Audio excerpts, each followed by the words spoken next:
நான் தெரிக்க விட்டு பயன் இல்லை, நீங்க ஏப்ரல் 19 தெரிக்க வேண்டும். எங்களின் உயிரோடும் உணர்வோடும் கலந்து வாழுகின்ற எனது அன்பு தாய் தமிழ் உறவுகள் அனைவருக்கும் வணக்கம். உங்கள் மகன் என் அன்பு தங்கையோடு இந்த மைக் சின்னத்தை ஏந்தி வந்திருக்கிறேன். உங்களின் உரிமைக்காக உறக்க குரல் எழுப்புவதற்காக இந்த மைக்கை ஏந்தி வந்திருக்கிறேன். என் அன்பு உறவுகளே, தூத்துக்குடியில் வாழ்கிற நாம் எவ்வளவு எண்ணற்ற சிக்கல்களை எதிர்கொள்கிறோம் என்பதை நான் சொல்லி நீங்கள் அறிய வேண்டியதில்லை. அன்றாட வாழ்க்கையில் அனுபவித்துக் கொண்டிருக்கிற துயரங்கள் அவ்வளவு. இங்கே நாம் குரலற்ற மக்களாக, அரசியல் அதிகாரமற்ற மக்களாக தொடர்ந்து இருப்பதனால் வர்ற விளைவு எண்ணற்ற நச்சு ஆலைகள் இங்கே நிறுவப்பட்டிருக்கிறது என்பதை நீங்கள் அறிவீர்கள். ஒரு பக்கம் அணு உலை, இன்னொரு பக்கம் ஸ்டெர்லைட், எண்ணற்ற நச்சு ஆலைகள் நம் நிலத்தை, வளத்தை, காற்றை, நீரை எல்லாவற்றையும் விஷமாக்குகிற ஆலைகள். நாம் எவ்வளவு எதிர் போராட்டங்களை செய்தாலும் அதை ஏறெடுத்து பார்க்காத, கண்ணெடுத்து பார்க்காத, காது கொடுத்து கேட்காத, இதயமற்ற, அரக்க குணமுள்ள அவர்களிடத்திலே திரும்ப திரும்ப நாம் அதிகாரத்தை கொடுத்து அனுபவித்துக் கொண்டிருக்கிறோம். அணு உலை எதிர்த்தர்க்கம் நம்மிடத்திலே செய்வார்கள். 2 ஆண்டுகளுக்கு மேலே போராட்டம், எண்ணற்ற வழக்குகள், ஒவ்வொருவர் மீதும் 600, 300, 400 என்று வழக்குகள். இந்த வழக்குகளை போட்ட கட்சிக்குத்தான் நாம் தொடர்ச்சியாக ஓட்டு போட்டோம். நீங்கள் அறிவார்ந்த என் தமிழ் சொந்தங்கள் சிந்தித்து பார்க்க வேண்டும். இந்த திமுக அதிமுகவுக்கு தெரியாது இங்கு அணு உலை நடப்பட்டதா என்று நீங்கள் சிந்தித்து பார்க்க வேண்டும். 1986 ரஷ்யாவில் செர்னோபிலில் அணு உலை வெடிக்கிறது. கற்றறிந்த எனது தம்பி தங்கைகள், அறிவார்ந்த தமிழ் மக்கள் இதை அறிவீர்கள். நீங்கள் வேண்டுமானால் தேடி பாருங்கள். செர்னோபிலில் வெடிக்கிறது. அப்போதே அதிபர் கோப்பச்சேவ், நாங்கள் இதை ரஷ்ய தேசத்திற்கான ஆபத்தாக மட்டும் பார்க்கவில்லை, உலகத்திற்கே ஏற்பட்ட பேரழிவாக பார்க்கிறேன் என்று சொன்னார். நாம் நம்பினோம், இந்த விஞ்ஞானிகள் நம்மளை மீட்பார்கள் போல இருந்து காப்பார்கள் என்று நாம் நம்பினோம். நாம் ஏமாந்து போனோம் என்று பேசியது கோப்பச்சேவ், ரஷ்ய அதிபர். கடைசியாக 1,00,000 ஆண்டுகளுக்கு இதன் பக்கத்தில் வராதீர்கள் என்று பெரிய இரும்பு வேலியை போட்டு பெரிய பூட்டாக போட்டுவிட்டு சென்று விட்டார்கள். என் அன்பு சொந்தங்களே, போரின் பேரழிவிற்கு பிறகு கூட மக்கள் மீள்குடியேற்றம், மறுகுடியேற்றம் செய்துவிட முடியும். ஆனால் அணு உலை வெடித்தால் அங்கே நாம் அந்த இடத்தில் மறுபடி போய் வாழ்வது என்பது சாத்தியமே கிடையாது. நீங்கள் அணுகுண்டு மேலே அமர்ந்திருப்பதும், அணு உலை மேல் அணு உலைக்கு அருகிலே குடியிருப்பதும் இரண்டும் ஒன்றுதான். இது நான் சொல்லல, அணு விஞ்ஞானிகள். உலகிலே பாதுகாப்பான அணு என்ற ஒன்றே கிடையாது, இதுவும் அணு விஞ்ஞானிகள் கூறியதுதான். அந்த அணுவை கண்டுபிடித்தவன் ஆல்பர்ட் நோபல். இது உலகில் பேரழிவை ஏற்படுத்தும் என்று தெரிந்து அவன் தன் பெயரிலே ஒரு பரிசை அறிவித்து விட்டு செத்து போனான். அதுதான் உலகினுக்கு மிக உயர்ந்த விருதாக, பரிசாக பாராட்டப்படுகிற, போற்றப்படுகிற நோபல் பரிசு. அதை நீங்கள் அறிவீர்கள். இந்த பேரழிவு இவ்வளவு பெரிய அழிவை தரக்கூடியதை நீங்கள் நன்கு பாருங்கள். அதாவது நன்கு கட்டிய மதில் சுவரை, கான்கிரீட் மதில் சுவரை 1,00,000 கிலோமீட்டர் வேகத்தில் ஊடுருவி பாயும் என்கிறார்கள் அணுக்கதிர். நன்கு கட்டப்பட்ட மதில் சுவரையே 1,00,000 கிலோமீட்டர் வேகத்தில் கிழிக்கும் என்றால் சாதாரண மனித உடல் எம்மாத்திரம் என்று பாருங்கள். அணு உலை வெடிக்க வேண்டிய அவசியம் இல்லை என் உடன் பிறந்தவர்களே, வெடிக்க வேண்டிய அவசியம் இல்லை. அணு உலையை குளிர்விக்க வேண்டிய அவசியம் இருக்கிறதால் கடற்கரை ஓரங்களிலேயே நீர்நிலை பகுதி எங்க இருக்கோ அங்கேயே கட்டுவான். அந்த அணு உலையை குளிர்விக்கணும், அதுக்கு தண்ணீரை பீச்சு அடிச்சுட்டே இருக்கணும். அப்படி பீச்சு அடிச்சுட்டு அந்த குளிர்விச்சு வெளியே வர்ற தண்ணியை கடலுக்குள்ள விடுவான். கடலுக்குள்ள அந்த நீர் போறதெல்லாம் எல்லா உயிரினங்களும் நஞ்சா குடிப்போம். அதே அந்த மீனை நாம உண்ணுவோம். உங்களுக்கு தெரியாது, பெசன்ட் நகரில் பல லட்சக்கணக்கான மீன்கள் செத்து கரை ஒதுங்குச்சு. அது குறித்து ஒரு தொலைக்காட்சி வாதம் பண்ணல, ஒரு தலைவனும் அறிக்கவில்லை. 90க்கும் மேற்பட்ட திமிங்கலங்கள் செத்து வெளியேறிச்சு. அது கேட்டால் அது பாதம் மாறிடுச்சுன்றான். பல கோடிக்கணக்கான ஆண்டுகளுக்கு முன்பிருந்து கடலுக்குள்ளே வாழ்கிற ஒரு உயிரினம் பாதம் மாறி போறதுக்கு இந்த அரசியல் கட்சிகள் தலைவர்களா ஒவ்வொரு தேர்தலுக்கும் ஒவ்வொரு பாதையாக மாறிக்கொண்டு போவதற்கு திமிங்கலங்கள் என்ன இந்த அரசியல் கட்சி தலைவர் போலையா? போன வாரம் பேசியதை இந்த வாரம் பேசுவதில்லை. ஒருத்தர் போன வாரம் ஒரு கட்சியில் இருக்கிறார், இந்த காலையில் அதிகாலையில் எங்கிருப்பார் என்று தெரியவில்லை. கூட படுத்திருந்தவன் தேடுகிறான், அவர் வேற கட்சி தலைவரோடு மாலை போட்டு நிற்கிறார். இந்த கொடுமையில் இருக்கிறார். இதை நன்கு கவனியுங்கள். இந்த தண்ணீர் அணு உலையை குளிர வைக்கிற தண்ணீர் வெளியேறுகிற போது அந்த தண்ணீர் தரையிலே பட்டு முளைக்கிற புல்லை மாடு தின்று மாடு பால் கறக்கும் போது பாலை பீச்சி அதை நெய்யாக எடுத்து ஒரு கண்ணாடி போத்தலில் அடைச்சு வச்சு ஒரு இருட்டு அறைக்குள் ஒரு அறைக்குள் வைத்து மின்சாரத்தை எல்லாம் அணைத்து விட்டு நடு அறையிலே அந்த போத்தலை நீங்கள் வைத்து விட்டால், அந்த பாட்டிலை வைத்து விட்டால் பளிச்சென்று பகல் போல் எரியும்ங்கிறார். இவ்வளவு உருமாறுதல்கள் ஆகியும் அதன் கதிர்வீச்சின் தன்மை குறையவில்லை என்கிறார். எல்லாருக்கும் தெரியும் இந்த அணுக்கருவை எங்க வைக்கிறதுன்னு தெரியல. அது நன்கு கட்டமைக்கப்பட்ட உலோக தகடுகளுக்கு வச்சு அதை வெல்டிங் வச்சு மூடி பல கிலோமீட்டர் பல ஆழத்துக்கு தோண்டி பூமியை மூடி வைக்கணுமா. அது 50,000 ஆண்டுகளுக்கு அதன் கதிர்வீச்சு குறையாதுங்கிறார். எவனாவது ஒருத்த நாளைக்கு வீடு கட்டணும்னு நிலத்தை தோண்டினான்னு வச்சுக்க, மொத்த பேரும் சாக வேண்டியதுதான்.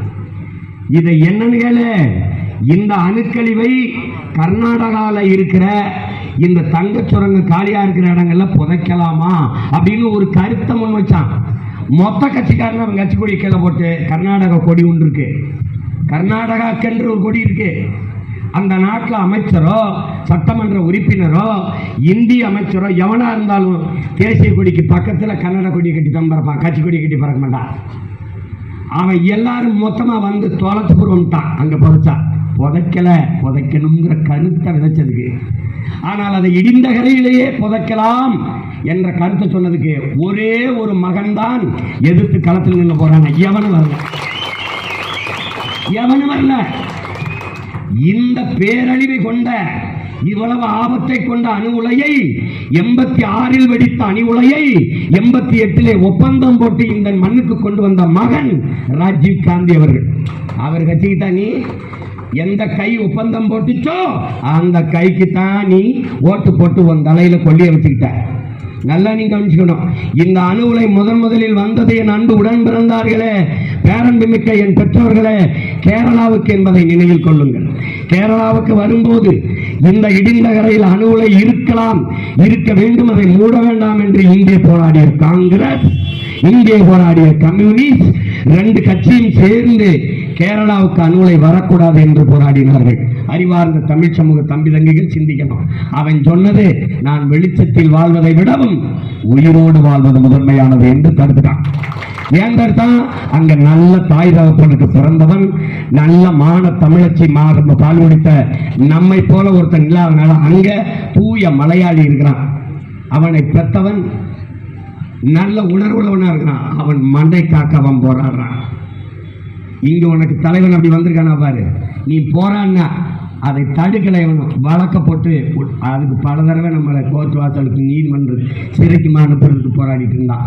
இந்த தலைவர்கள் தான் இப்போதும் தேர்தலுக்கு வந்து உங்களை வாக்களிக்கிறார்கள். நீ மறுபடியும் எனக்கு போட வேணாம், நீ அவனுக்கே போடு. ஆனால் படுக்கும்போது வாயில ஒரு வாக்கரிசியை போட்டு படுத்துக்க,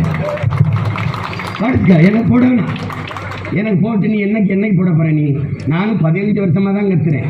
இதுக்கு மேல பேசுற செத்துருவாயின்னு கூட டாக்டர் சொல்லிட்டேன். ரொம்ப கத்தாகப்பா, ஏப்பா வெயில்ல போய் இப்படி சுத்துற அப்படின்னு. கூட பிறந்துட்டேன், உங்க கூட பிறந்துட்டேன். விட்டுட்டு போக முடியல. காதலிச்ச பொண்ணு வேற ஒருத்தனை கட்டிட்டு போனாலும் மறக்க முடியாம தவிப்போம்ல, அப்படி தவிச்சிட்டு கிடக்கிறேன் உங்க மகன், புரிஞ்சுக்கிறங்க. அதுக்கப்புறம் ஸ்டெர்லைட்டு, நீ ஸ்டெர்லைட்டை கொண்டு வந்தது இந்த 2 கட்சிக்கு, ஜெயலலிதா அம்மையாருக்கு கருணாநிதிக்கு தெரியாம வேதாந்தா குடும்பத்துக்காரன் இந்த அனில் அகர்வால் வந்து நட்டு வச்சுட்டு போயிட்டானா? என்னை பெற்றவர்களை, என் உடன் பிறந்த தங்கையில நட்டு வச்சுட்டு போயிட்டானா? இல்ல. இடம் எடுத்து கொடுத்த அயோக்கிய பைய யாரு? இவங்க தான். திறந்து வச்ச அயோக்கிய பயில்க யாரு? இவங்க தான். போராடும் போது நம்மளை சுட்டு கொண்ட அயோக்கிய பயில்க யாரு? இவங்க தான். அவங்களுக்கு ஓட்ட போட்டு வலிமையை கொடுத்தது யாரு? இவங்க தான். அதாவது முட்டை பார்க்கலாம், கூமுட்டையை பார்க்க கூடாது. நம்ம ஒரு தடவை தவறு செய்யலாம் என் உடன் பிறந்தார்களே, ஒவ்வொரு தடவையும் தவறு செய்யக்கூடாது. அது பைத்தியக்காரன் கூட செய்ய மாட்டான். இந்த அணு உலையை பற்றி பேசும்போது, இந்த ஸ்டெர்லைட்டை பற்றி பேசும்போது, ஸ்டெர்லைட் அது ரொம்ப பாதுகாப்பானது. ஒருத்தர்லாம் சொன்னார், அணு உலை மேலே விமானம் வந்து மோதினாலும் பாதுகாப்பானதுன்னு. நான் என்ன சொன்னேன், ஐயா ஒரே தடவை ஒரு ஃப்ளைட்டில் ஏறி உட்காந்து கொஞ்சம் மோதி காட்டுங்கய்யா. எப்படி இருக்கு ஸ்டெர்லைட்டு? இதே கதை தான். அவங்க தண்ணி கெட்டு போச்சு, மஞ்சளாக வருது, குடிக்க முடியல, நுரையீரல் தொற்று புற்று எல்லாம் வருது, நாங்கள் சாகுறோம், கண்ணெரிச்சல் வருது, மூச்சு திணறல் வருது சொன்னா நோ, பாதுகாப்பானவன் பேசுகிற அயோக்கிய பயல்கள். அந்த ஸ்டெர்லைட் ஆலைக்கு பக்கத்தில் ஒரு பங்களாவை கட்டி வாழலாம், எங்களுக்கு நோ அப்ஜெக்ஷன், ஒரு பிரச்சனையும் கிடையாது. தாமிர தட்டுப்பாடு வந்து வரும். தாமிர தட்டுப்பாட்டை பேசுகிற பெருமக்களே, தண்ணீர் தட்டுப்பாட்டை பற்றி ஏன் பேசல? காற்று நஞ்சாவது, நிலம் நஞ்சாவதை பற்றி ஏன் பேசல? அப்ப நான் செத்தாலும் பரவாயில்ல, நீங்கள் வாழ்ந்தால் போதும் என்று கருதுகிறீர்கள். என் வீட்டு இளவுக்கலாத உனக்கு என் ஓட்டு எதுக்கு? என் வாழ்க்கையை பற்றி கவலைப்படாத உனக்கு என் வாக்கு எதுக்கு என்று நீங்கள் முடிவெடுக்கவில்லை என்றால் ஒன்றும் பண்ண முடியாது. நீங்கள் எனக்கு வாக்கரிசி போட்டு நிம்மதியாக இருக்கலாம். இதை விடவெல்லாம் ஒரு மகன் கத்தி சாக முடியாது உங்களுக்கு. அதை நல்லா கவனத்தில் வச்சுக்கிறீங்க. இந்த ஸ்டெர்லைட் ஆலையை போராடிய போது உண்மையில் நீங்கள் இதை மறந்து கிடந்து போனீங்கன்னா மனிதர்கள் இல்லைனா இறந்து போன பிணம். மனு கொடுக்கத்தான் போனார்கள் மாவட்ட ஆட்சியருக்கு. அந்த அதிகாரி ஒருவர் வந்து அல்லது ஒரு உதவியாளர் வந்து ஒரு 5 பேர் முன்னாடி வாங்க, மனுவை கொடுத்துட்டு போங்க என்று சொல்லியிருந்தால் போராட்டம் ஒன்றுமே. அங்கே எந்த தலைவனும் எந்த கட்சி கொடியும் இல்லை. அது முழுக்க மக்கள் போராட்டம். எவனை சுட்டுட்டான். இவர்கள் கலவரம் பண்ணுவார்கள் என்று எப்படி நீ அறிந்தாய்? தொலைதூரத்தில் இருந்து சுடுகிற, குறிபார்த்து சுடக்கூடிய சினைப்பர் கருவியை எப்படி நீ முன்கூட்டியே தயாரித்து வைத்திருந்தாய்? ஒரு கலவரம் என்றால் என் அன்பு மக்களே, மரபு என்பது தண்ணீரை முதலில் பீச்சி அடிக்கணும், தடியடி நடத்தி கலைக்கணும். அது இடுப்பு கீழே காலில் கையில் அடித்து கலைக்கணும், தலையில் அடிக்கக்கூடாது, கலைக்கணும். தண்ணீரை போது இது எதையுமே செய்யாமல் எடுத்தவனே எப்படி நீ சுட்ட? இந்த கேள்வியை ஒருத்தராவது நீங்க கேட்கணுமா இல்லையா? தமிழ்நாட்டில் ஒரே ஒரு மகன், உங்கள் மகன் மட்டும்தான் திரும்ப கேட்கிறேன். சுட சொல்லி ஆர்டர் கொடுத்தது யார்? சுட சொல்லி உத்தரவு கொடுத்தது யார்? எங்கிருந்து வந்தது அந்த உத்தரவு? எங்கிருந்து வந்தது? உன் உயிரை பறித்தவனுக்கு நீ ஓட்டு போட்டால் நீ மானத்தமிழ் இனமா மரித்து போன பிணமா என்பதை நீ முடிவெடுத்துங்க. நீ மறந்து விடுவாய், அது உன் இயல்பு. நினைவுபடுத்திக் கொண்டே இருக்க வேண்டியது என்னை போன்ற போராளிகளின் கடமை. அதை நான் செய்கிறேன், இந்த மகன் செய்கிறேன். அதை நீ நல்லா கவனிச்சுக்கணும். அதனால இந்த வழக்கை எனக்கு பாருங்க, இந்த போராட்டத்தில் பங்கேற்ற இதுக்கு ஆதரவாக நின்ற யாரையும் கூப்பிட்டு விசாரிக்கல. அருணா ஜெகதீசன்கிற அந்த அம்மா 3 மணி நேரம் என்னை தனியாக எனக்கு மனு அனுப்பி என்னை கூப்பிட்டு 3 மணி நேரம் விசாரித்தாங்க. நீங்கள் நல்லா கவனிச்சுக்கணும். அந்த விசாரணையில் வாசலில் வரும்போது ஏதோ கேட்டாங்க. நான் வந்து அம்மாவும் 40 அலிபாபம் 40 திருடர்களும் இருந்தது போல் அம்மாவும் 40 திருடர்களும் இப்போ இருக்கிறாங்கன்னு சொல்லிட்டேன். அதுக்கு ஒரு வழக்கை போட்டு அதுக்கு ஒரு அழைப்பாங்க. இந்த 3 மணி நேரம் நேர் நின்று விளக்கம் சொன்னேங்கிற முறையில் சொல்கிறேன். அந்த அருணா ஜெகதீசன்கிற அம்மா நீங்கள் கொண்டு போய் அறிக்கை தாக்கல் செஞ்சுட்டாங்க. இதில் இந்தந்த அதிகாரிகள் இது தவறு இழைச்சிருக்காங்க. எந்த அதிகாரி மேலேயாவது நடவடிக்கை எடுக்கப்பட்டிருக்கா? அப்படி ஆமாம், அப்படியே வாங்கி தூக்கி வச்சுட்டு பேசாமல் இருந்துட்டார் ஐயா ஸ்டாலின். கடைசி என்ன நடந்தது தெரியுமா? இது ஒரு கண்துடைப்பு. அங்கே வேலை செய்த என்னை போல உணர்வுள்ள ஒரு தமிழ் மகன் அதை எடுத்து வெளியிட்டுட்டான். அப்போ தான் தெரியும் அருணா ஜெகதீசன் இந்த அறிக்கை தாக்கல் பண்ணி 6 மாதம் ஆச்சு. எப்படி வேலை நடக்குது பாருங்கள் என் உடன் பிறந்தவர்களே, அறிவா அந்த தமிழ் சமூக மக்களே பாருங்கள். அப்போ எடுத்து பார்த்தா அதுக்கப்புறம் எந்த நடவடிக்கையும் இல்லை. நீதிமன்றத்தில் வரும்போது தமிழ்நாடு அரசு இப்போ இருக்க தமிழ்நாடு அரசு பதில் சொல்லுது, தனிநபர் விசாரணை, நபர் நீதிபதி விசாரணை, அருணா ஜெகதீசன் அறிக்கைக்கு எந்த நடவடிக்கையும் எடுக்க வேண்டிய அவசியம் இல்லை என்று அரசு பதில் மணி தாக்கல் பண்ணியிருக்கு. வேணா நீ தட்டி பார்த்துக்க, எல்லாத்தையும் தேட முடியும்ல, வலைவெளியில் பாரு, ஆட்சியில் போட்டு கேளு, சொல்லியிருக்காங்களா பாரு ஸ்டாலின் அரசு. நீ மறந்துரு, மறுபடியும் போடுப்பா. நீ எதப்பா நம்பல? கனிமொழி நாடாருங்கிறதே நம்பணும் தானப்பா நீ. உன்னை நான் என்னப்பா செஞ்சு போடுப்பா, போடுப்பா, போடு. சுட்டவனுக்கெல்லாம் பதவி உயர்வு, பணி பாதுகாப்பு, பணியிடம் மாற்றம். அவன் இந்த நிலத்திலேயே பாதுகாப்பு படை அதிகாரியா வந்து நிற்கிறாப்படி, காவல் படை அதிகாரியா. நீ மறுபடியும் மானம் கட்டு போடு. என்ன நடந்துட போது? எனக்கு நான் எங்கே, என் ஊர் எங்க, சிவகங்கை, நான் எங்கே இருக்கேன்? சென்னையில். தூத்துக்குடியில் எவன் எப்படி போனால் என்னன்னு நான் எப்படி விட்டு போக முடியும்? இது என் நாடு, என் மக்கள், என் நிலம், என் இனம், என் உரிமை, என் இன பாதுகாப்பு. அப்படி எவன் நிற்கிறானோ அவன் தான் உனக்கு தலைவனாக இருக்க முடியும். இந்த ஸ்டெர்லைட் வேதாந்தா குழுமத்துக்கிட்ட ஒவ்வொரு தமிழ் மகனும் நெஞ்சில் கை வச்சு சொல்லு. இந்த வேதாந்தா குழுமத்துக்கிட்ட இந்த எலெக்ஷன் பாண்டில், இந்த தேர்தல் பத்திரத்தில், நல்லா கொடுங்க, எலெக்ஷன் பாண்டில் தேர்தல் பத்திரத்தில் திமுக காசு வாங்கியிருக்கா வாங்கல? காசு வேதாந்தா குழுமம் அணில் அகர்வால்கிட்ட காசு வாங்கினவன் ஸ்டெர்லைட்டுக்கு ஆதரவாக இருப்பானா?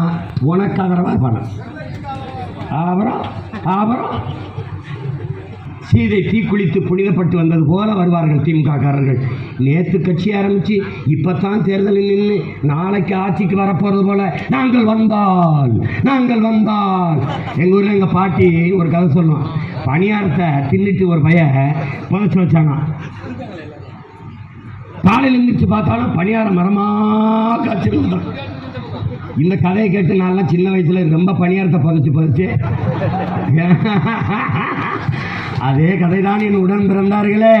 நீங்கள் ஒன்று கவனிச்சுக்கிங்க, தவளை இருக்குல்ல, தவளை அதை நல்லா கொதிக்கிற தண்ணியில் போட்டிங்கன்னா அந்த கழுதை உடம்பு சுடுதேன்னு தப்பிக்காது. அப்படியே உடலை அப்படி மாற்றிக்கிறோம். அந்த சூட்டுக்கேற்ப தன் உடலை மாற்றிக்கிறோம்.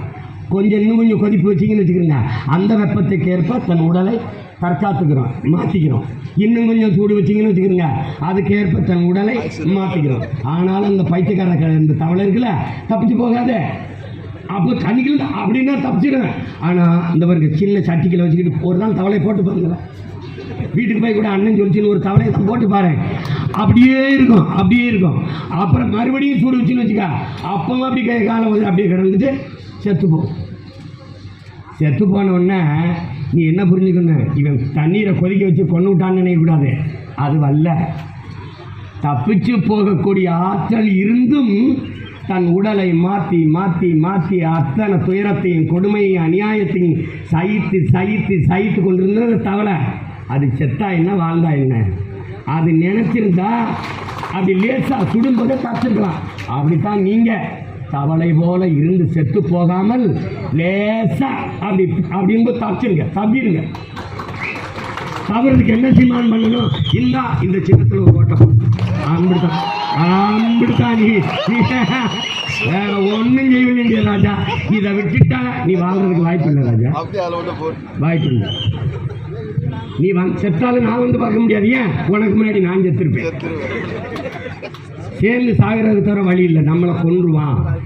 நமக்கு நம்ம வாழ்க்கையை பற்றி, நம்ம உணர்வை பற்றி, நம்ம உயிரை பற்றி, நம்ம உரிமையை பற்றி ஒரு துளியும் கவலை இல்லை. அவனுக்கு ஒரே கவலை நம்ம ஓட்டு, அவ்வளோதான். மோடிக்கு அந்த கவலையும் கிடையாது. ஏன்னு கேளு, அவரே போட்டுப்பார். அவர் 2 கை வச்சிருக்காரு. ஒரு கையில் நோட்டு பெட்டி, இன்னொரு கையில் ஓட்டு பெட்டி. நம்ம அவருக்கு முன்னாடி போட்டிருக்க முட்டி. தட்சாலி வரான இதுதான். நீ இந்த இந்த இங்கே இருக்கிறவங்களை பாருங்களேன், நீங்கள் கவனிங்களேன். இவங்க மணிப்பூரில் ஒரு கலவரம் நடக்குதுங்க. மணிப்பூரில் ஒரு கலவரம் நடக்குது. எதுக்குங்க மணிப்பூர் கலவரத்துக்கு போய் அங்கே இருந்தானே ஏன் பிரச்சனைக்கு வர முடியும்? மணிப்பூரில் கலவரங்க. கலவரம் ஏன் வருது? மணிப்பூரில் பழங்குடி மக்கள் எல்லாம் கிறித்தவர்களுங்க. இந்த கிறித்தவர்கள் ஓட்டு தனக்கு இல்லைன்னு முடிவெடுத்துட்ட பாரதிய ஜனதா அவனை அடிக்குதுங்க, கலவரத்தை தூண்டுதுங்க. மணிப்பூரில் போராடினவதான் என்னுடைய தங்கை. அவள் 16 ஆண்டுகள் உண்ணாவிரதம் இருந்தாள். அவள் என்னை வந்து பார்த்தா அந்த போராட்டத்துக்கு அவளுக்கு நான் ஆதரவெல்லாம் கொடுத்தேன். அப்போ கடைசியாக என்ன ஆச்சுன்னா, இந்த வருங்க இவங்க என்ன பண்ணாங்க, முதல்ல இராணுவம் கற்பழிச்சது காங்கிரஸ் ஆட்சியில். தம்பி தங்கைகளை நீங்கள் படிக்க மாட்டியா? படித்தா அண்ணன் சொல்கிறது கொஞ்சம் கற்றுக்கிறீங்க. உங்களுக்கு அதுக்கெல்லாம் நேரம் இருக்காது. உங்களுக்கு படம் பார்க்க டாஸ்மார்க் எப்போ திறக்கிற போக அதுக்கு தான் நேரம் இருக்கேன். கொஞ்சம் கவனிச்சுக்க. அப்போ இந்த காங்கிரஸ் ஆட்சி இராணுவம் கற்பழிக்குது நம்ம பிள்ளைகளை, மணிப்பூர் பெண்களை. 12 பெண்கள் நிர்வாணமா நின்று இந்திய ராணுவமே ப்ளீஸ் ரேப் மீ ரேப் அவர் சிந்தவர் இப்படி பதாயை தூக்கிட்டு தட்டி பாரு, யூடியூப்ல இருக்கு, இந்த பாரு வாட்ஸ்அப்ல இருக்கு. அப்படியே நின்று உலக நாடுகள் வெக்கி தலை குனிஞ்சது. இந்திய ஆட்சியாளர்கள் அப்போ வெக்கி தலை குனியல. அப்போ ராணுவம் கெடுத்து இப்போ பிஜேபி கட்சிக்காரன் அந்த மக்களே கெடுக்கிறான். கிறிஸ்துவ பெண்களே இந்த மக்கள் கெடுக்கிறான். அங்கே போய் தலையிட்டு அந்த கலவரத்தை இவங்க தடுக்கலை. ஏன்? கலவரத்திலேயே கட்சியை வளர்த்தவங்க இந்த பிஜேபி. நல்லா புரிஞ்சுக்கணும். நீ குஜராத் அந்த கலவரத்தில் 2 பெண்களை நிர்வாணப்படுத்தி வீதியில் அப்படியே நடக்க விட்டு போய் பல பேர் கூட்டு வன்புணர்வு செஞ்சு அப்படியே தீ வச்சு எரித்து கொண்டு விட்டான். அப்போ நாடு கொந்தளிக்குது, பயங்கரமாக கொந்தளிக்குது. அதில் திமுக ரொம்ப பெருசாக கொந்தளிக்குது, ராகுல் காந்தி ரொம்ப பெருசாக கொந்தளிக்கிறாரு. இந்த ஐயா இவர் ஆட்சி காலத்தில் தான் ஆரம்பிச்சது. அது உங்களுக்கு நல்லா விளங்கணும்.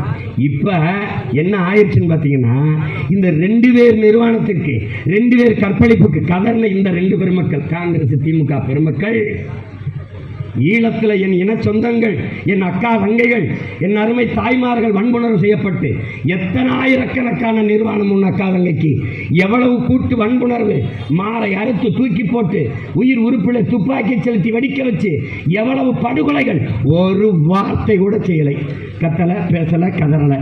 இந்த 2 மரணத்திற்கு கதர்ன, மணிப்பூர் கலவரத்துக்கு கதர்ன இந்த பெருமக்கள் நம் சாவுக்கு கதறல. காரணம் தேர்தல், அன்னைக்கு தேர்தல். மணிப்பூருக்கு கதறது காரணம் இன்னைக்கு தேர்தல். குஜராத் கலவரத்தில் ஐயா நரேந்திர மோடி முதலமைச்சராக இருக்கும்போது பல்லாயிரக்கணக்கான இஸ்லாமிய மக்கள் கொல்லப்பட்டார்கள். பெண்ணின் வயிற்றை கீறி பிஞ்சு குழந்தையை தூக்கி நெருப்பிலே போட்டு எரித்து கொக்கரித்து சிரித்த காட்சிகள் எல்லாம் இருக்கு. பல ஆயிரம் பெண்கள் வன்புணர்வு செய்யப்பட்டு கொலை பண்ணப்பட்டார்கள். அப்போவும் இவங்க ஒன்றும் பேசல. காரணம், அந்த வாஜ்பாய் ஆட்சியிலே இவங்க கூட்டணியிலே பங்கேற்றிருந்தார்கள். குஜராத் கலவரத்தை ஆதரித்து பேசியவர்கள் இந்த திமுக, அதன் கூட்டணி கட்சிகள். அன்னைக்கு அங்கே அந்த ஆதரித்து பேசிட்டு மணிப்பூர் கலவரத்தை எதிர்க்க காரணம் தேர்தல், குஜராத்தை ஆதரித்து பேச பதவி, ஈழத்து படுகொலையை கண்டுக்காமல் இருந்ததுக்கு தேர்தல் பதவி. மறுபடி நீ கொடுத்தினா நீண்டாகும் போதும் இவங்க பதவிக்காக பேசாமல் தான் இருப்பாங்க. இதை கவனத்தில் வைத்துக்கொண்டு நீ வேலை செய்யணும். ஐயா மோடி அவர்கள் சொன்னதை ஞாபகம் வச்சுக்கணும்.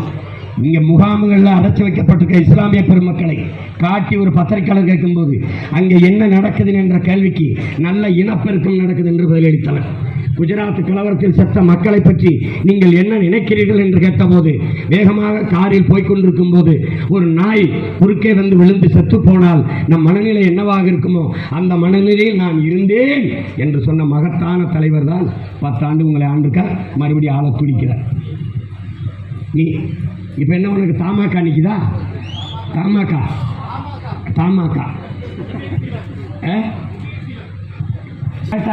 இந்த சைக்கிள் சின்னத்தை கொடுக்குதுன்னா காரணம் கூட்டணி.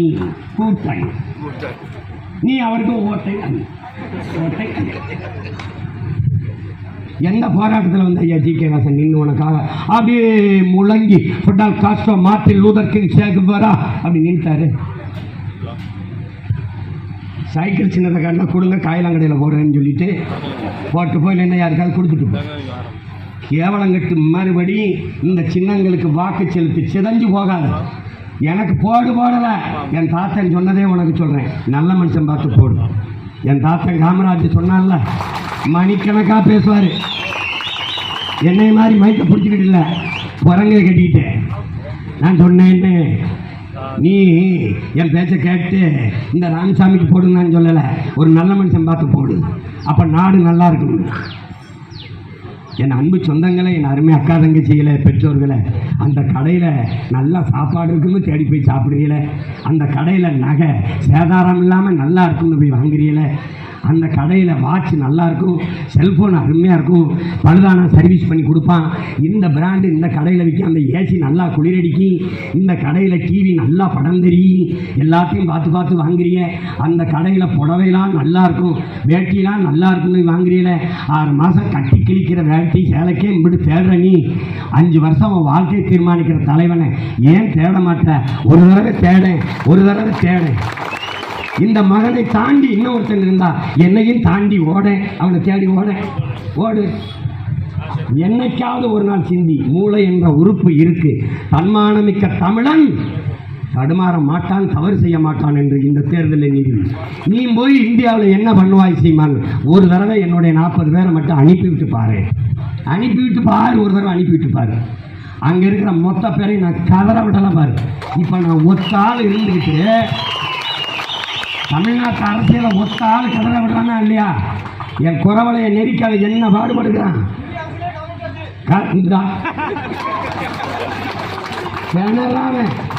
கிணறான், என்னைய விட்டு பார்க்குறான், சின்னத்தை எடுத்து பார்க்குறான், பேரம் பேசி பார்க்குறான். இத்தனை சீட்டு 26 தம்பி நீங்கள் முதலமைச்சர், உன்னோட வந்தால் நான் உங்கள் வீட்டில் முறவாசி தான் செய்யணும், முதலமைச்சர் அப்படி ஆகிறது. நோ 500 கோடி தெருக்கோடியில் கூட நிற்பேன், கையேந்தி பிச்சை எடுத்து கூட தேர்தலை சந்திப்பேன். 1 ரூபா காசு வேணாம் உறுதியாக நிற்கிற மகன் இவன் யார்? தான் செத்தாலும் சரி என் இனம் வாழ்ந்தால் போதும் என்ற ஒப்பற்ற பெரும் வீரன் பிரபாகரன் என்ற மகத்தான தலைவன். இந்த மாதிரியா 20 நாடுகள் எதிர்த்து நின்ற போதும் சற்றும் தளராமல் தன் நாட்டு விடுதலைக்கு நெஞ்சுரத்தோடு வீரப்போர் புரிந்த வீரமரவனின் மகன். எத்தனை கட்சி கூட்டணி சத்து வந்தாலும் ஒற்றை மகனாக என் இனத்தை நம்பி களத்திலே நிற்கிற வீர மகன் இந்த சீமா. அவனும் அவன் தம்பி தங்கைகளும் வீர மறவர்கள். மண்ணுக்காக மக்களுக்காக எந்த நிலைக்கும் போவார்கள், என்ன விலையும் கொடுப்பார்கள் என்பதை கவனத்தில் வைத்து நீங்கள் வாக்கு செலுத்த வேண்டும். இவர்கள் எதற்காக வருவார்கள்? நான் மீன் பிடிக்க போய் செல்லும்போது என்னானது என்ற தவிப்பு இருக்கும்போது தேடி பார்த்து மீட்டு வர ஹெலிகாப்டர் இருக்கா? ஒரு அடிப்படை வசதி இருக்கா? பிடிக்கிற மீனுக்கு உரிய விலை இருக்கா? நீ ஒரு மீன் விற்ப, எங்கள் அண்ணன் எனக்கு மீன் அனுப்புவார், நல்லா கவனிச்சுக்கா. எங்கள் அண்ணன் எர்னஸ்டோ எனக்கு மீன் அனுப்புவார். மீன் அனுப்பும்போது அந்த மாதிரி மீனை நான் வாழ்நாளில் பார்த்ததில்ல, சுவையாக சாப்பிட்டதில்லை. இது என்னென்ன இந்த மீன் அம்புட்டு எக்ஸ்போர்ட் குவாலிட்டின்னு. எக்ஸ்போர்ட் குவாலிட்டியா? ஏன்னா நம்ம மக்களுக்கு அதெல்லாம் நம்ம சாப்பிட முடியாதுன்னே வெளிநாட்டுக்கு அனுப்பிடணும்னு. என் மீன் வெளிநாட்டுக்காரன் தரமான மீனை சாப்பிட்றேன். நான் ஓர கடையில் கட்டு மரத்தில் பிடிக்கிற இந்த காரைப்பொடி, இந்த சாலை இதுகளை சாப்பிட்டு கிடக்குறேன். இப்போ நான் வந்துட்டேன்னு வச்சுக்க, அந்த மீனை நான் கொள்முதல் செய்கிறேன், நான் அரசு ஏற்றுமதி செய்கிறேன்.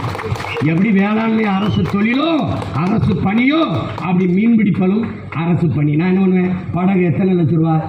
ஒரு படகு 1000 படகு இறக்கலாம். முதலீடு அரசு. நீ வேலை செய்யும் மாத சம்பளம் இவ்வளோ சம்பளம் எடுத்துக்க. நான் மீனவ குடிகள், மீனவர்கள் இல்லை, நம்ம மீனை பிடிக்கிறதுனால மீனவர், அது காரண பேர். நம் குடிப்பெயர் பரதவர்கள். ஏன் பரதவர்கள்?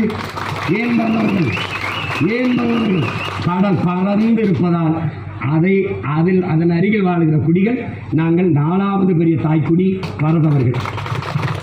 அதனால நல்லா கவனிச்சுக்கணும். ஆடு மேய்க்கிறதுனால நம்ம ஆயர். குறிஞ்சிக்கும் முல்லைக்கும் இடையில மருதத்திற்கு இடையில வாழ்ந்ததுனால இடையர்கள் என்று அழைக்கப்பட்டோம். ஆனால் நம்ம இடையர்கள் அல்ல, நம்ம குடிப்பெயர் கோன், அரசன் அப்படின்னு அர்த்தம்.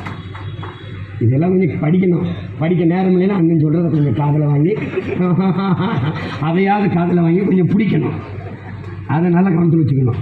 அப்போ இந்த மாறுதலை கொண்டு வர முடியும்னா உங்கள் மகனால் தான் முடியும். சிங்களம் முடிச்சுட்டு போயிட்டான், படகை பறிச்சுட்டு போயிட்டான், அங்கே ஏலம் விட்டுட்டான்னு அழுதுட்டு பயணம் இல்லை. எனக்கு ஓட்டை போட்டு நீ வீட்டில் உட்காந்துரு. உன்னை தொட்டான்னா அப்புறம் பாரு எப்படி என்ன தீமிரில் சொல்கிற. எங்கள் அண்ணன் இருக்கிறவரை எந்த படகாவது பறிச்சானா? எந்த மீனவனையாவது சுட்டானா? வலையை அறுத்தானா? தொட்டானா? தொட முடிஞ்சதா? ஏன்னா அங்கே எல்லைச்சாமி மாதிரி ஒரு ஐயனார் துப்பாக்கியோட நின்றுட்டு இருந்தான். காட்டுக்குள்ள ஒரு ஐயனார் இருந்தான் எங்கள் ஐயா வீரப்பன். இங்கே கடலுக்கு அங்கிட்டு காட்டுக்குள்ள ஒரு வீரர் இருந்தான், என் தலைவன் பிரபாகரன். இப்போ இந்த நாட்டுக்குள்ள 2 பேருடைய மகன் எந்திரிச்சு வாரேன், கை விட்டுறாரு. இந்த கையை கட்டியா பிடிச்சிக்க. காங்கிரஸ் கையில்ல, பிரபாகரன் பிள்ளை கையை கட்டியா பிடிச்சிக்க. உன் மகன் கையை பிடிச்சிக்க. என்னோட ஒட்டி நின்றுக்க. எதிரி எதை வந்தாலும் கட்டி எரிஞ்சுக்க. வழக்கு எம்பிட்டு வந்தாலும் பார்த்துக்குவோம். ஒன்றும் கிடையாது. கன்னியாகுமரியில் ஓகி புயலை செத்து விழுந்தான். 200 பேருக்கு மேலே கடலுக்குள்ள தத்தளித்தான். காப்பாற்ற இந்த இராணுவம், துணை இராணுவம், கடற்படை, ஒரு உலங்கூர்தி, ஒரு ஹெலிகாப்டர். உலங்கூர்தினா உனக்கு தெரியாது. ஹெலிகாப்டர் ஏதாவது வந்ததா? இல்லை செத்து மிதந்தோம். உடலையாவது கூட என் பிள்ளைகளை மரியாதையை அடக்கம் பண்ணிக்கிறேன் தாய்மார்கள், போராடினார்கள். யாராவது வந்தார்களா? உனக்கு தெரியுமா ஏன் வரல? அது அம்பிட்டு கிறிஸ்தவர் ஓட்டு. தனக்கு விழாது என்று பிஜேபி அறிவிச்சு. சத்தியம் பேசுகிறோம் மகன் விழாது என் ஓட்டு இல்லைன்னு ஒன்றால் நம்ப முடிகிறதா? அந்த தேர்தலில் ஒரே நாட்டில் 40,000 பேருக்கு ஓட்டுரிமை நீக்கிவிட்டான். எனக்கு ஓட்டு இல்லை நீங்கள் கலாடுறதுக்குள்ள தேர்தல் முடிஞ்சு போச்சு. இந்த வேலை இங்கேயும் நடக்க வாய்ப்பு இருக்குது, கொஞ்சம் எச்சரிக்கையாக இருங்க. நடந்துருச்சா? நடந்து ஓட்டுலையா? நல்லது, வீட்டில் இருக்க சொல்லு. அவனுக்கு தெரியும் என் தங்கச்சின்னு தெரிஞ்சிருக்கேன். அது ஸ்டெர்லைட்டுக்கு எதிராக போராடி எது குடலில் குண்டு வாங்கிட்டான். அதனால என்ன பண்ணுவான், கற்பப்பை எடுத்துட்டான். அதுக்காக அவளுக்கு அவளை இப்படி சீமான் தங்கச்சியா அவன் மட்டும் போட மாட்டான், இன்னொரு 1000 பேர் சேர்த்து ஓட்டு போடுவான். ஏடா ஓட்டேன்னு இருக்கான். இந்த வேலையெல்லாம் நடக்கும். கொஞ்சம் கவனமாறு, கொஞ்சம் கவனமாறு. எத்தனையோ புயலை கடந்துட்டா. இந்த புயல் மிக கொடுமையான புயல். நல்லவன் கையில் ஆட்சியை கொடுக்க நீ மறந்துடலாம், தடுமாறிடலாம். கெட்டவன் கையில் கொடுத்துறாத, உன்னால் மீள முடியாது. தயவு செய்து இவர்களை கவனத்தில் எடுத்துக்கொண்டு ஆழ்ந்து சிந்தித்து அறிவார்ந்து யோசித்து நிதானமாக முடிவெடுத்து நீங்கள் வாக்கு செலுத்துங்கள். எனக்கு செலுத்துங்கள் என்று நான் கேட்கல, ஒரு நல்லவனை பார்த்து செலுத்துங்கள். இந்த நிலத்தில் இவர்கள் எல்லாருமே பதவி அனுபவித்தவர்கள். இந்த நிலத்தில் அதிமுக, திமுக, காங்கிரஸ், பிஜேபி, ஐயா சி.கே. வாசன் கூட அமைச்சராக இருக்கார். எல்லாரும் இருக்காங்க, எல்லாரும் இருக்காங்க. எந்த பதவியும் இல்லாது 13-14 ஆண்டுகளாக கத்தி செத்துக்கிட்டு இருக்க ஒரே மகன் நான் தான். நான் ஏன் போக மாட்டேன். ஏன்னா உன் கூட பிறந்துட்டேன், உன் வழியிலிருந்து வந்துட்டேன். நீ வழியே இல்லைன்னு சொல்லும்போது நானே வழியாகிறேன்னு வந்துட்டேன். நீ அதை கவனிச்சுக்க. இயேசுவை வணங்குறியா? அநீதிக்கு எதிராக புரட்சியை செய்த புனிதரவர், அநீதிக்கு எதிராக புரட்சி தீயை பற்ற வைக்கவே நான் வந்தேன் இந்த பூமிக்குன்னு சொன்னவர். அவரை வணங்கினா நீ இந்த வார்த்தையை ஒரு தடவை யோசிச்சுக்க. நீ அநீதிக்கு எதிரான புரட்சி தீயை ஒரு தடவை பற்ற வைக்க என்ன தீக்கு சேர்த்து போகாத. அந்த பெட்டி இருக்குல்ல, அதில் தேடும் மைக்க ஒரு தடவை தோடு. அநீதியை கண்டு அச்சம் இல்லாமல் துணிந்து எதிர்ப்பவன் எவனோ அவனே உண்மையான ஜிஹாத் என்ற நபிகள் நாயகம் ஸல்லல்லாஹு அலைஹி வஸல்லம் அவர்களுடைய அந்த புரட்சி மொழியை நீ படிச்சிருக்கியா? ஒரு புனித போராளி இந்த மண்ணிலே உருவாக வேண்டும் பழனி பாபா போல என்று நீ கருதுறியா?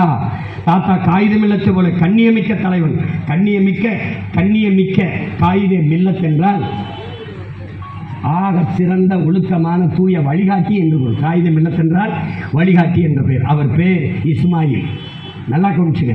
அவன் இஸ்மாயிலே நீ நாட்டுப்பற்றை பற்றியெல்லாம் பிஜேபி பேசும். நாட்டுப்பற்றை பற்றி இந்த நாட்டு விடுதலைக்கு போராடியவன் இருக்கான் பற்றியா தம்பி? இதை எவனும் உனக்கு கத்தர மாட்டான். அந்த நாட்டு விடுதலைக்கு போராடியவன் பற்றியா? அடிமைப்பட்டு கிடக்கும்போது அவன் பூரா பாகிஸ்தான், பங்களாதேஷில் இருக்கான். நாட்டு விடுதலைக்கு அறவே போராடாதவன் இருக்கான் பாரு, அவன் பூரா பாரதிய ஜனதாவிலிருந்து பாராளுமன்றத்துக்குள்ள இருக்கான். நல்லா கவனிச்சுக்க. நாட்டுப்பற்றை நமக்கு சொல்லித் தருவார்கள் யார்? செக்கிழுத்த செம்மலின் பேரன் எனக்கு சொல்லுவான், நீ தேசத்துறையும்பா. என்னடே என் தாத்தன் செக்கிழுக்கும் போது செவனே நீ போய் பட்டு கிடந்தவங்கெல்லாம் எனக்கு நீ சொல்லித் தருவ. 9 ஆண்டுகள் இந்த நாட்டின் விடுதலைக்கு சிறையில் இருந்த தாத்தா காமராஜர், தாத்தா முத்துராமலிங்கத்தவர் பேரங்களுக்கு நீ பாடம் எடுப்ப தேசப்பற்றை பற்றி. ஒரே ஒரு போராட்டம். இந்த நாடு இந்திய பெருநிலம் அடிமைப்பட்டு கிடக்கும் போது RSS பிஜேபி தலைவர்கள் போராடினார்கள் என்று ஒரே ஒரு போராட்டம் காட்டு. என் மொத்த ஓட்டம் உனக்கு காட்டு. நீ சவர்கர், கோலை சவர்கர், வீர சவர்கர்னு எழுதி வச்சிருக்க. அது கர்நாடகாவில் ஒரு பாடத்திட்டம் இருக்கு. புல்புல் குருவி பார்த்திருக்கியா? இந்த நீர் இது மேலே ஏறி சிறையிலிருந்து தப்பித்தாருன்னு எழுதி வச்சிருக்காங்க. அந்த பிள்ளைய பாடம் படிச்சுக்கிட்டு இருங்க. எங்க புல்புல் குருவி மேலே ஒரு ஐயோ கொடுமை. இவங்கள மாதிரி அறிவாளிகள் எப்படி நீங்க இருக்கிறீங்க? மயிலை ஏன் தேசிய பறவை ஆக்கியிருக்கிறோம்னு ஒரு நீதிபதியை தீர்ப்பு கொடுக்குறாங்க. அது ஆண்மையிலோட இணை சேர்ந்து முட்டையிடாதான். சும்மா அப்படி முத்தம் கொடுக்குமா, அதிலே கரு உண்டாகி முட்டை எழுதி போட்டோமா. அதனால தான் அதை இவ்வளோ பெரிய சயின்டிஸ்டை நீதிபதி ஆக்குனீங்கன்னா எப்படிங்க? இவங்க கூட்டம் பெரிய மோசமான கூட்டம், ரொம்ப மோசமான கூட்டம். நீங்கள் கவனமாக இருக்கணும், அறிவாக இருந்திருக்கணும். காயிதே மில்லத் விடுதலை அடைஞ்ச பிறகு நம்ம தாத்தா கிட்ட லியாக்கத் அலி கான் இந்திய யூனியன் முஸ்லீம் லீக் தலைவர் கேட்குறாரு, சாஹிப் வந்துருங்க, நமக்கு ஒரு நாடு வந்துருச்சு, நம்ம போகலான்னு. தாத்தா காயிதே மில்லத் என்ன சொல்லியிருப்பாருன்னு நினைக்கிறீங்க? நீங்கள் போங்க, இது என் நாடு, என் தாய் நாடு. எது? இந்தியாவை என் நாடு, என் தாய் நாடு. நீங்கள் எங்களுக்கு ஏதாவது நன்மை செய்யணும்னு நினச்சா அங்கு வாழ்கிற இந்துக்கள், கிறிஸ்தவர்கள், சீக்கியர்களுக்கு பாதுகாப்பாக வச்சுக்கிறீங்க. அதுவே எங்களுக்கு செய்கிற பேருதவின்னு சொன்ன அந்த பெருந்தகை நம்முடைய தாத்தா கண்ணியமிக்க காகிதமில்ல தமிழ். பிறகு இந்திய மொழிகளில் எது ஆட்சி மொழியாக வரணும் என்ற கேள்வி வருகிற போது இந்திய மொழிகளில் தொன்மையான மொழி எதுவோ அதுவே ஆட்சி மொழி என்ற கருத்தை முன்வைக்கிறார்கள்.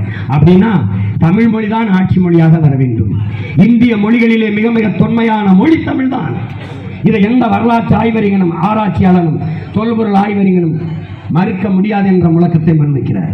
நேரு எழுந்து, சாய்பு நீங்க என்ன உருதை கேட்பீங்கன்னா நீங்க தமிழை கேட்குறீங்கன்னு. அவருக்கு முஸ்லீம் என்றாலே உருது பேசுகிறவர் தான் என்று அவர் நினைத்துக் கொண்டார். நம்ம தாத்தா சொன்ன பதில் மொழி என் அன்பு தம்பி தங்கைகளே ஆள் மனதில் உங்கள் சிந்தனையில் அழுத்தமாக பதிய வையுங்கள். அவர் சொல்லுகிறார்,